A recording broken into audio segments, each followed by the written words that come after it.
அந்த நம்பர்ஸ், அதாவது செவிலியர்கள் அவங்க சொன்னது பிரகாரம் இல்ல, எந்த அளவு செவிலியர்கள் கம்மியா இருக்காங்க அப்படிங்கிற பட்டியலில் தமிழ்நாடு இன்றைக்கு 29வது இடத்துல இருக்கிறது இந்தியாவிலேயே.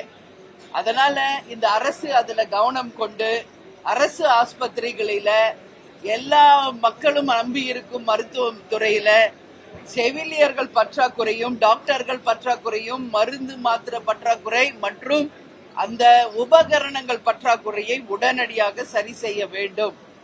அது மட்டும் கிடையாது, இங்க ஒவ்வொரு கவர்மெண்ட் ஹாஸ்பிட்டல்ல நம்ம இன்னைக்கு பார்த்தா எலி கடிக்குது, எலி குழந்தைங்க காலை கடிச்சிருச்சு, டயாலிசிஸ் பண்ண ஒரு பெரியவருடைய விரலை கடிச்சு எடுத்துருச்சு அப்படின்னு சொல்லி எல்லா இடத்துலயும் எலிகள் பிரச்சனை ஒரு அரசு மருத்துவமனையிலே இருக்கிறத நம்ம பாக்குறோம். அந்த அளவு ஒரு சுத்தம் சுகாதாரம் இல்லாம இன்னைக்கு கவர்மெண்ட் ஹாஸ்பிட்டல்ஸ் நடந்துகிட்டு இருக்கு.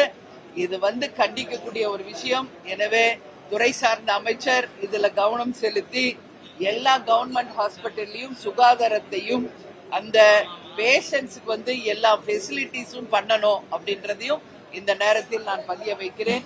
அதே போல பேரிடர் அப்படின்னாலே இன்னைக்கு நம்ம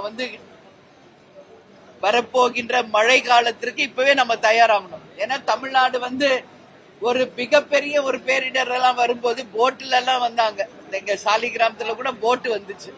அந்த அளவு மழை நீர் வடிகாலமே இன்னைக்கு வரைக்கும் சரி செய்யல. எனவே முன்கூட்டியே இந்த அரசு எல்லா இடத்திலையும் தூர்வாரி எல்லா இடத்திலையும் வரப்போகும் மழையை சமாளிக்க எல்லா விதத்திலையும் முன்னெச்சரிக்கை நடவடிக்கை எடுக்கணும். ஒரு பேரிடர் அப்படின்றாலே அதுல கேப்டன் முதல்ல வராது. இன்னைக்கு கவர்மெண்ட் சார்பா ஒரு அரசு சார்பா அவங்க செய்ததெல்லாம் மக்கள் வரி பணம். ஆனால் தான் சொந்தமா சம்பாதிச்சு கஷ்டப்பட்டு அதுல கேப்டன் அவர்கள் தமிழ்நாட்டுக்காக 1 கோடி ரூபாயும், ஒடிசா பூகம்பம் வரும்போது 1 கோடியும், ஆந்திரா கேரளா மற்றும் பல்வேறு இடங்களில் நடந்த அந்த வெள்ளப்பெருக்குக்கு 1 கோடி ரூபாயும் கொடுத்ததெல்லாம் வரலாறு. அதே மாதிரி சுனாமி வந்த போது தமிழ்நாடு முழுக்க உடனடியாக சென்று மக்களை சந்தித்த ஒரு தலைவர் கேப்டன் அவர்கள்.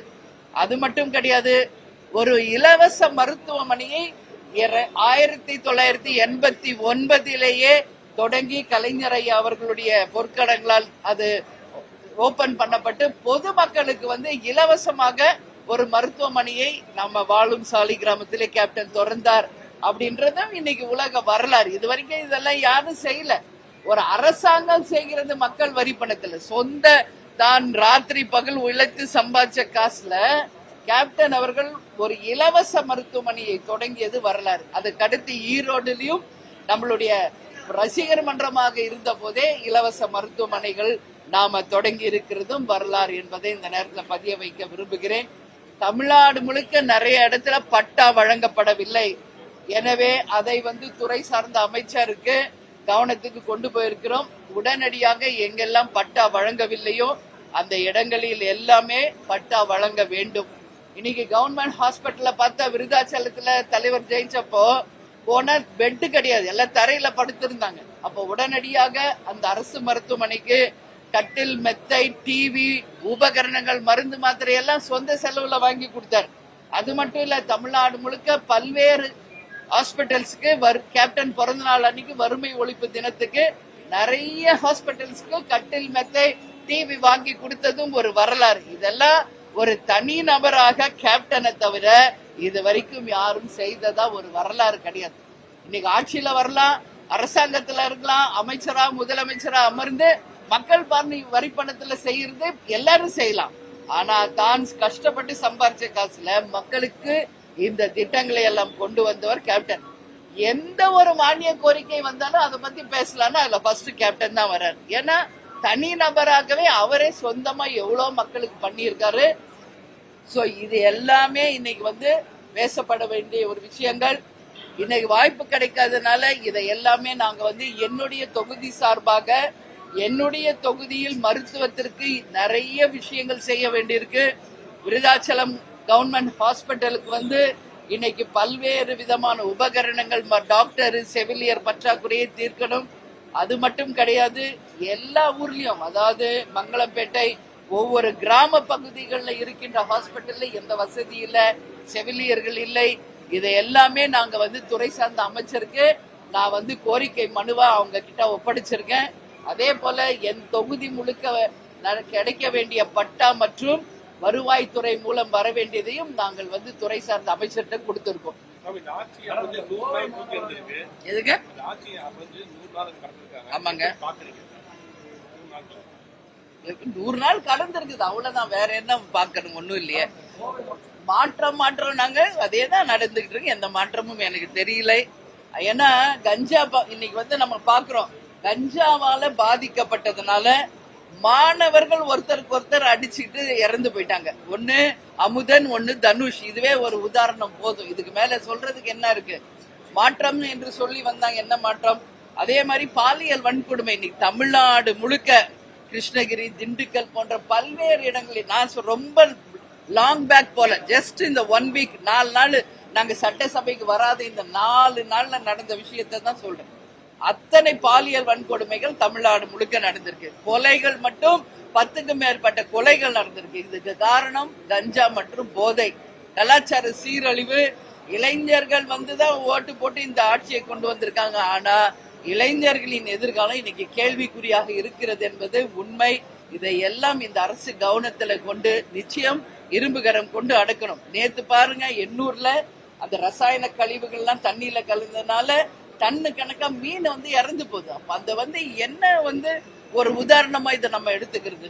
சோ இதெல்லாம் வந்து கண்டிக்கக்கூடிய விஷயம். அது மட்டும் இல்ல, கர்நாடகால நேத்து 3 தமிழர்கள் கொலை செய்யப்பட்டிருக்கிறார்கள்.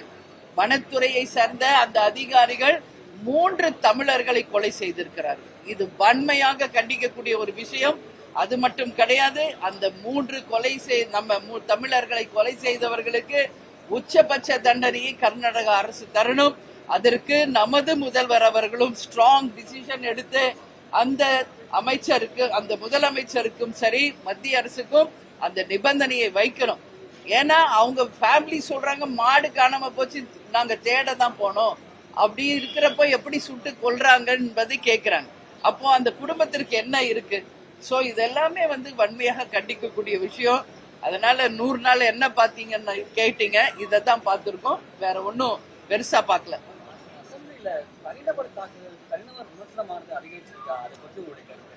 இது எல்லா ஆட்சியிலயும் இது நடக்கிறதாங்க, அதேதான் இப்பயும் நடக்குது. நான் என்ன சொல்றேன், ஒரே லைன், இது மக்கள் வரி பணத்துலதான் இந்த அசம்பிளி நடக்குது. இங்க எல்லாரும் வந்து உட்கார்றது மக்களுக்காக, இந்த தமிழ்நாட்டின் வளர்ச்சிக்காக. அதை பத்தி அதுக்கு நிறைய இம்பார்ட்டன்ஸ் கொடுத்து அதை பத்தி நிறைய டிஸ்கஷன் பண்ணா வரவேற்கலாம். ஆனா தனி நபர் தாக்குதல், ஒரு கட்சி குறை சொல்றது, இதுதான் நடக்குது. இது இப்ப மட்டும் கிடையாது, இது எப்பவுமே நடக்கிற ஒரு விஷயம் தான். சோ இத வந்து நான் வாட்ச் பண்ணிட்டு தான் இருக்கேன் ஃப்ளோர்ல உட்காந்து. உண்மையிலே எனக்கு வந்து மக்களுக்காக யாரும் இங்க அவ்வளவா பதிய வைக்க மாட்டேங்கிறாங்க. மக்களுக்காக பேசணும், மக்களுக்காக ஒரு ரெவல்யூஷனரி சேஞ்ச் கொண்டு வரணுமே, ஏன் இப்படி இருக்குன்றது என் மைண்ட்ல தோணுது. ஒரு நல்ல கேள்வியை நீங்க கேட்டிருக்கீங்க. பாவம், இனி வரும் காலம் எப்படி இருக்கிறது என்பதை பார்ப்போம்.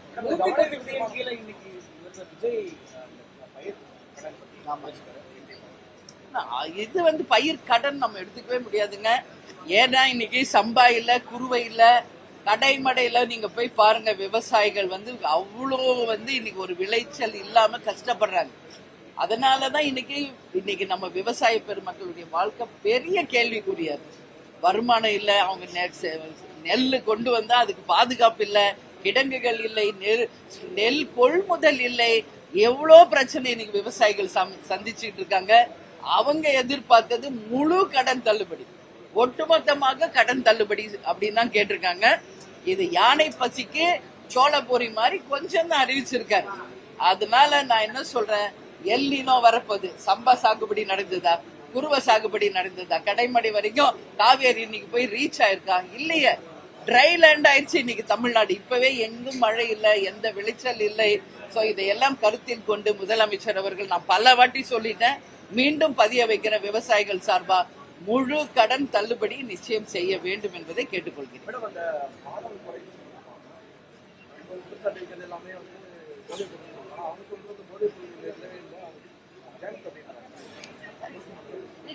ஆயிரம் காரணங்கள் சொல்லலாம். இது இல்ல, அது இல்லை, இது எது வேண்டும் என்னாலும் சொல்லலாம். பட் உண்மை நிலை என்னன்னு நம்ம பார்த்தோம்னா அதுக்கு மெயின் ரூட் காஸ் வந்து போதை தான். அது இல்லைன்னா போதையினாலதான் மனிதன் மிருகம் ஆகிட்டு இருக்கான். ஒரு மிருகமாகும் போதுதான் சக மாணவன் கூட பார்க்காம அடிச்சு கொள்றாங்க. அப்புறம் இதுல என்ன இருக்கு? அது ரீசன் இல்லைன்னு சொன்னா இது எப்படி எடுத்துக்க முடியும்? அதனால ரூட் காஸ் வந்து போதை தான். இது கண்டிப்பா தடுக்கப்பட வேண்டும். இளைஞர்கள் கையில தான் எதிர்காலம் இருக்குன்னா இந்த இளைஞர்கள் எதை நோக்கி போயிட்டு இருக்காங்க? எதிர்காலமே இன்னைக்கு ஒரு கேள்விக்குறியாக இருக்குது. இதை நிச்சயமாக சப்பக்கட்டு கட்டாம கடுமையான இரும்பு கரண்லாம் பத்தாது போல, இதை விட வேற ஏதாவது மெட்டல் ஸ்ட்ராங்கா இருந்தா சொல்லுங்க.